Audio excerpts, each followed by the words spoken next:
Introducing Build a Garden Radiant Blossoms outline stamp set with 2 beautiful outline images and accompaniment sentiments.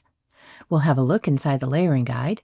With the first fold, you'll see an A2 card example with the supplies used, and on the back you will see another with the supplies below. In the center, you're going to see the inks used, and over on the right, the inks used there. And these will show up not only in the finished image, but they will show up as you work your way throughout the stencils. We'll close that up and we'll move on to the next piece in your fabulous Build-A-Garden kit. You get a stencil set, a 5-piece layering stencil set to help add color to your beautiful outline images. Next, you're going to get a mini ink blending brush to help you add color to your images. And finally, there is a die set that will cut out the 2 outline images as well as the 3 bolded words on your stamp set. We're going to go ahead and we're going to get started with the floral arrangement. We're going to begin with stencil number 1, and we're blending on Peachy Glow. Next, we'll stay on stencil 1 on the bottom, and we're going to be using the beautiful golden honeycomb for this section of the stencil. Next, we're going to move to the top of stencil number 2, and we'll be using Amber Blaze for these 3 flowers. And right off to the side, A3.1, there is that other flower there. We'll use Amber Blaze for that flower as well.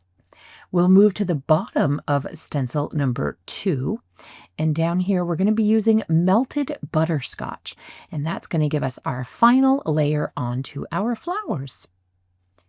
Here on stencil number 3, we're going to use Espresso for the center of our flowers, and we will use Jade for the first layer of our leaves.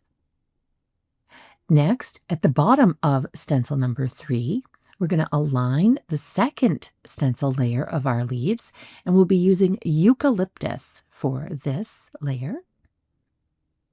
And finally, on stencil number 4 at the top, we're going to align for our final layer of the leaves with Evergreen. Now we'll begin on our cute little basket at the bottom of stencil number 4. We'll begin with Sand Dunes ink. Next, we'll move to the top of stencil number 5, and we'll be using Rocky Shore ink. And finally, at the bottom of stencil number 5, we will put that in place and use Mocha, and that will finish off our basket and complete all of our inking. Here you're going to see some samples that were created by our amazing designers using this set. To find out more about Build-A-Garden Radiant Blossoms and other available products, please visit us at altenew.com. Hello there! Did that video just spark your creativity? And do you want more project ideas and inspiration videos too? Well, if you do, please make sure that you subscribe to the Altenew YouTube channel. Also, make sure that you do click that notification bell so you don't miss a video. Thanks so much for watching. Bye-bye.